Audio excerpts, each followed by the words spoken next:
तो guys, in the previous lecture हम लोग ने जो टॉपिक्स देखे थे चैप्टर नंबर 3 के, चैप्टर 3 सिग्नल कंडीशनर, ठीक है। ये जो चैप्टर नंबर 3 सिग्नल कंडीशनर है, इसका हम लोग ने जो टॉपिक देखा था वो था हमारा पहला चॉपर एम्पलीफायर और दूसरा था हमारा चॉपर स्टेबलाइज्ड एम्पलीफायर। ये दो टॉपिक्स को हमने प्रीवियस लेक्चर में आप लोगों के देखा था और समझने के लिए कोशिश किया था, ठीक है। इसके अलावा इसके प्रीवियस और एक लेक्चर था जिसमें हमने प्रीवियसली डीसी एम्पलीफायर को देखा था और ये देखा था कि कैसे डीसी एम्पलीफायर को नकार करके हम लोग चॉपर एम्पलीफायर को प्रेफर करते हैं, ठीक है। और इसके पहले हमने AC and DC signal conditioning system के बारे में स्टडी की थी और इसके अलावा हमने सिग्नल कंडीशनर जो है उसके डेफिनेशन पे इस चैप्टर में वर्क किया था। सो this is the overall review of the previous lectures guys, जो कि हम लोग ने इसमें बहुत अच्छे से किया था। आज जो हम लोग टॉपिक देखेंगे वो टुडेज टॉपिक जो रहेगा हमारा, टुडेज टॉपिक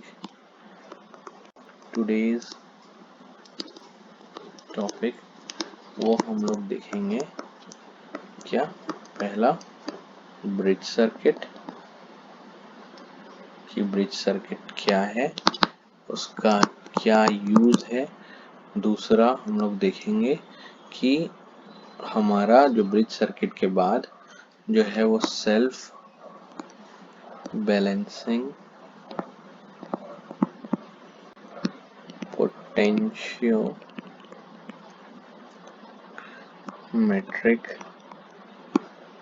रिकॉर्डर, ठीक है। So this is what we will study, ठीक है। तो और अगर टाइम मिलेगा तो थर्ड टॉपिक रहेगा हमारा इनपुट मॉडिफायर, ठीक है। सो पहले हम लोग देखते हैं सबसे पहले ब्रिज सर्किट।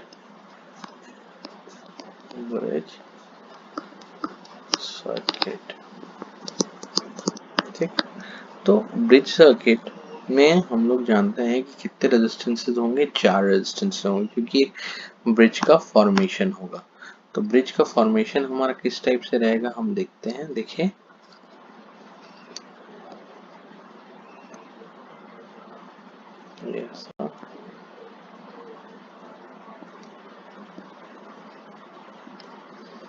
ठीक है, ये हमारा ये एक सबसे पहले ये क्लोज सर्किट में रहेगा और ये वाला जो पोर्शन है इसमें एक डीसी सप्लाई के साथ एक तो हमारा जो हम लोग जिसको बोलते हैं कि वेरिएबल रेजिस्टेंस, उसको हम लोग लगाएंगे। सो ये R1 होगा हमारा, R1, ये होगा हमारा R2, ये हो गया हमारा R4 और ये होगा हमारा R3, ठीक है। सो इस तरीके से एंड जो हमारा इसके आउटपुट में हमने एक एम्पलीफायर को लगाया है और ये हमारा फील्ड वाइंडिंग होगी, ठीक।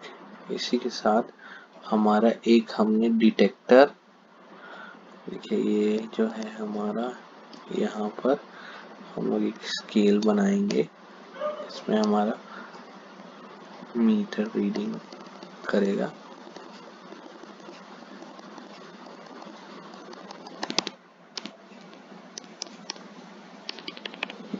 इस टाइप से एक मीटर रहेगा और यहाँ पर हमारा इंडिकेटर के साथ हम लोग यहाँ पर एक मोटर को कनेक्ट कर रहे हैं।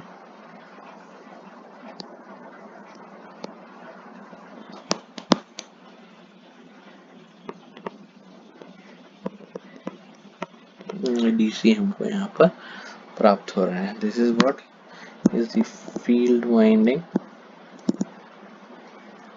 This is what is the amplifier. Amplifier को भी हम लोग पूरे को देखिए आप लोग कि इसमें प्रॉपरली अर्थ है हर चीज, ठीक है। ये हमारा डिटेक्टर है, डिटेक्टर, और ये है हमारा इंडिकेटर, ठीक है। And this is what is transducer. Transducer तो हम जानते हैं, देखिए हम यहाँ पर डायग्राम से देख सकते हैं कि हमारे टोटल ब्रिज सर्किट में कितने रेजिस्टेंसेस हैं। 4 रेजिस्टेंस है, R1, R2, R3 and R4। ये हमारा एक ब्रिज का निर्माण कर रहे हैं, ठीक है, जिसमें कि जो पहला ब्रिज है वो रिजर्व्ड है किस पर्पस के लिए, ट्रांसड्यूसर के लिए, ठीक है। और जैसे ही ब्रिज स्टेबल कंडीशन में आएगा तो उस समय for in stability condition, sorry,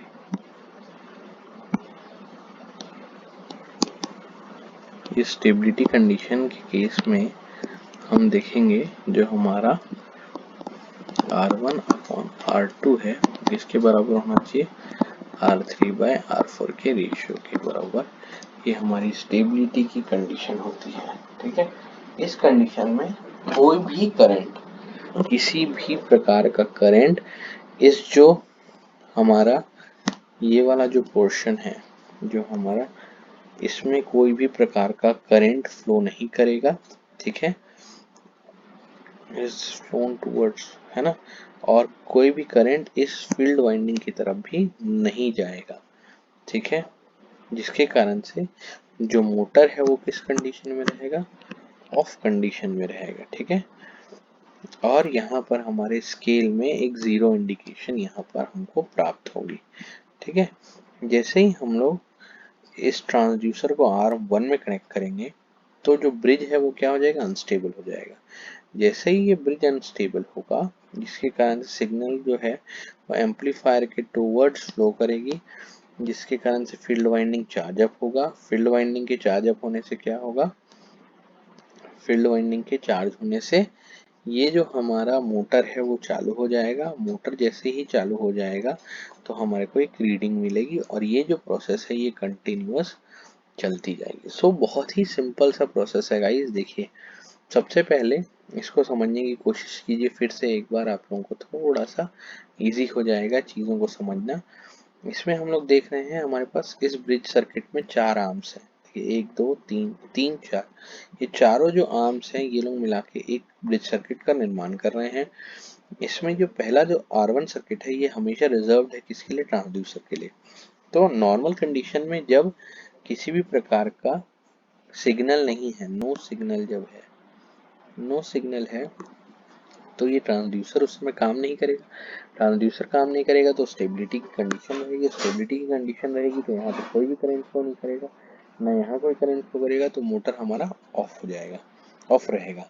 लेकिन जैसे ही हमारा कोई भी सिग्नल यहाँ पर इस R1 में या ट्रांसड्यूसर को हम लोग देते हैं तो हमारा जो ब्रिज सर्किट क्या हो जाएगा, अनस्टेबल हो जाएगा। तो हमारा जो इस एम्पलीफायर के थ्रू इस फील्ड वाइंडिंग में करंट पहुंचेगा। ये जैसे ही एक्टिवेट होगा ये क्या करेगा, मोटर से कनेक्ट फील्ड, इसमें मोटर सब जो भी फ्लक्स है वो इसमें मोटर में आएगा। ये फ्लक्स जैसे ही मोटर में आएगा ये चार्ज हो जाएगा, चार्ज होने से ये फ्लो का ये मोटर रोटेट होना चालू हो जाएगा। मोटर जैसे रोटेट होना चालू हो जाएगा तो यहाँ पर हमको जो भी डिजायर्ड रीडिंग है वो हमको यहाँ पर प्राप्त हो जाएगी। तो यही प्रोसेस है हमारा एंटायरली ब्रिज सर्किट का, ठीक है। सो एक बार और फिर से समझ लीजिए एक बार और, क्योंकि मैं इसको बार बार समझा रहा हूँ क्योंकि यही हर एक ब्रिज की कंडीशन होती है कि ब्रिज सर्किट क्यों हम लोग ज़्यादा इस्तेमाल करते हैं, क्योंकि वो बहुत ज़्यादा एफिशिएंट होता है in comparison to other things. तो यहाँ पर देखिए 4 आर्म्स हैं, चारों आर्म्स में R1 R2 R3 R4 हैं। इन चारों आर्म्स में अगर कोई भी सिग्नल नहीं मिलता है तो उस समय ये बैलेंस रहेगी। बैलेंस कंडीशन में किसी भी प्रकार का करंट फ्लो नहीं करेगा फील्ड वाइंडिंग की तरफ, करंट फील्ड वाइंडिंग नहीं करेगा तो मोटर ऑफ रहेगा। जैसे ही हमारा यहाँ पर इनपुट में सिग्नल मिलता है। सिग्नल मिलने से क्या होता है, हमारा जो ब्रिज है वो बैलेंस उसका बिगड़ जाएगा। जैसे ही उसका बैलेंस बिगड़ जाएगा वैसे ही हमारा जो करंट है वो फील्ड वाइंडिंग की तरफ चले जाएगा। फील्ड वाइंडिंग की तरफ जैसे ही जाएगा तो मोटर हमारा रोटेट होना चालू होगा। जैसे ही मोटर रोटेट होना चालू होगा वैसे ही हम लोग को एक इंडिकेशन इस सर्किट में मिल जाएगा और हम लोग को एक आउटपुट प्राप्त होगा। सो this is the construction and the working of the of bridge circuit. Now हम लोग जो नेक्स्ट टॉपिक जो पढ़ने वाले थे वो था हमारा सेल्फ बैलेंसिंग पोटेंशियोमेट्रिक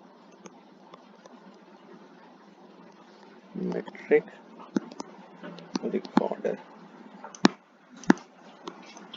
ठीक है, सेल्फ बैलेंसिंग पोटेंशियोमेट्रिक जो रिकॉर्डर है हमारा, इसमें हम देख सकते हैं, इसका सबसे पहले तो हम लोग डायग्राम देखेंगे। डायग्राम, तो इसका डायग्राम हम लोग को सबसे पहले समझना पड़ेगा। तो देखिए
देखिए ये सब एम्पलीफायर है हमारा।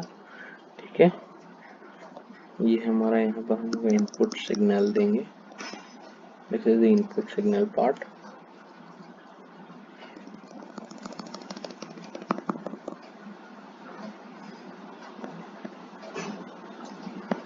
ये हमारा एक पेन है,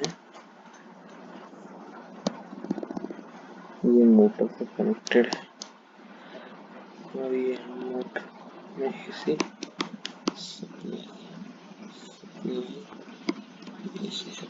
ठीक है, मोटर ये मैकेनिकल डिकपल्ड है और ये है हमारा पोटेंशियोमीटर। ठीक है, ये पोटेंशियोमीटर है। This is what is the chopper. ये हमारा यहाँ पर चॉपर है और ये प्लस माइनस इनपुट हम लोग यहाँ पर दे रहे हैं। This is the servo amplifier. So this is the self balancing potentiometer required. ये जो इंस्ट्रूमेंट है ये अननोन वोल्टेज के कैलकुलेशन के लिए काम आता है। इसमें जो स्लाइड वायर है इस कनेक्टेड विद द स्केल। इसमें देखिए यहाँ स्लाइड वायर है जो कि स्केल से कनेक्टेड है और जैसे ही हम लोग को पोटेंशियल और उसी कारण से हम लोग को एक वैल्यू ऑफ पोटेंशियल या वोल्टेज प्राप्त होती है। जो स्लाइड वायर है वो हमारा डीसी करंट सोर्स से कनेक्टेड है। देखिए, ठीक है, ये हमारा डीसी सप्लाई है। ये जो स्लाइड वायर है हमारा, ये जो कनेक्टेड है हमारा डीसी सब सोर्स से। The unknown voltage difference is calculated and sent to the error measurement instrument. This function repeated till the network is fully established। और ये जो प्रोसेस है ये बार बार चलते रहेगा। और ये कब तक चलते रहेगा गाइस? जब तक जो हमारा सिस्टम है वो स्टेबल नहीं हो पाता। सो this is the self balancing potentiometric record. ये बहुत ही ज़्यादा इम्पोर्टेंट टॉपिक नहीं है, फिर भी चूँकि आप लोगों के बुक्स में इसका थोड़ा बहुत वर्णन है और ये ऑफ द टॉपिक जाके मैंने इसको आप लोगों को पढ़ाया है। और टॉपिक में अगर आपके सिलेबस में होगा तो भी ये काम के लिए आएगा ही आप लोगों के। सो मैं इसके अलावा एक और आपको बहुत इम्पोर्टेंट चीज़ जो समझाना चाह रहा हूँ कि ये सारी की सारी चीज़ें क्या है, this are the all input modifier things. Signals जो हैं, जो भी हमारे इनपुट के फॉर्म में हम लोग किसी को देंगे, उसके लिए ये क्या है, एज अ क्या वर्क कर रहा है, एक इनपुट मॉडिफायर के रूप में काम कर रहा है। तो इनपुट जो मॉडिफायर्स होते हैं, देखिए हम लोग जो इनपुट मॉडिफायर्स की बात यहाँ पर कर रहे हैं, ये जो इनपुट मॉडिफायर्स हैं, इनका पर्पस क्या है, व्हाट इज इन नेसेसिटी या purpose, necessity of the input modifier. अगर हम लोग देखें इसको पॉइंट वाइज, सबसे पहली जो हमारी नेसेसिटी आ जाती है वो क्या चीज की है, to convert the input voltage और current to digital coding, to convert the input voltage और करंट इनटू डिजिटल कोडिंग। ठीक है, ये इसका पहला नेसेसिटी है। दूसरी नेसेसिटी क्या है, टू स्टेबलाइज टू और more than two transducers input that are represented by mathematical equation। ठीक है, to stabilize two or more than two transducer that are represented by mathematical calculation, ये इसका दूसरा पॉइंट है। तीसरा है to amplify the transducer output। ठीक है, डायरेक्टली बिना किसी का चीज का इस्तेमाल करके आउटपुट को एम्पलीफाई करने का काम है हमारे ट्रांसड्यूसर का। चौथा है to provide linear amplification to the transducer output, amplification to the transducer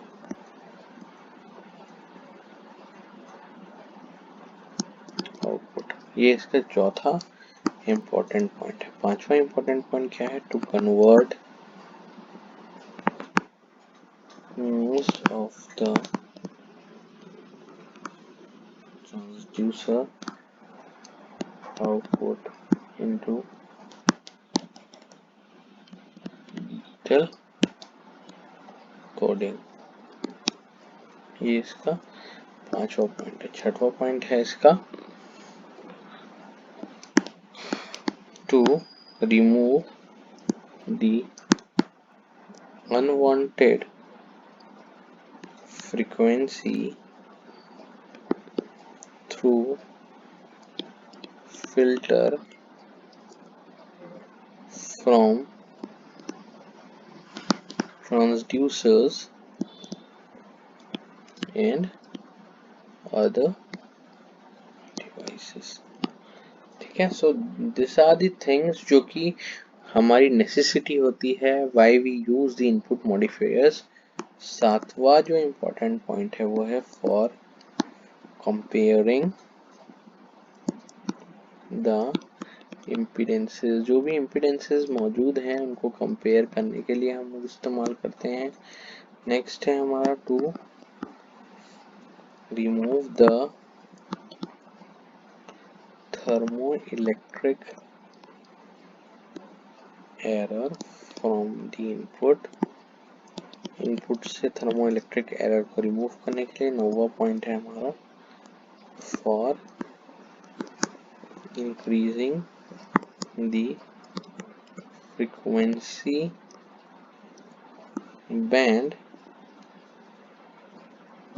the transducer limitations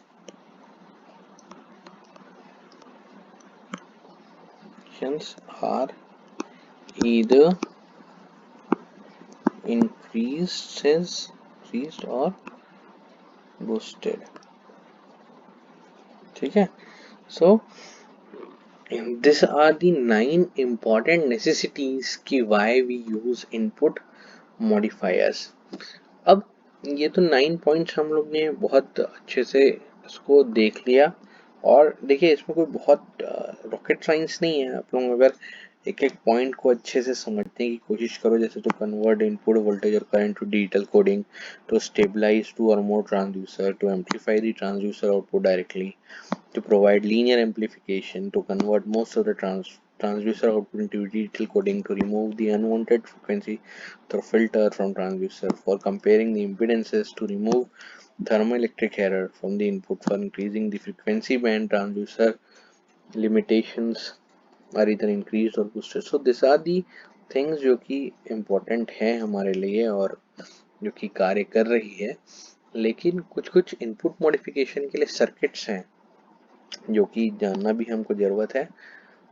ठीक है, सर्किट्स यूज्ड फॉर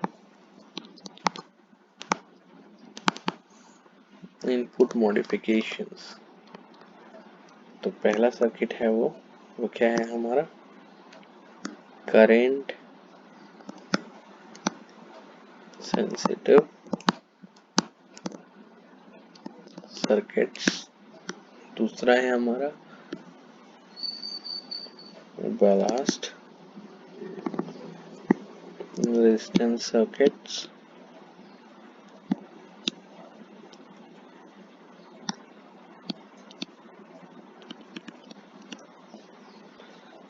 तीसरा है ब्रिज सर्किट।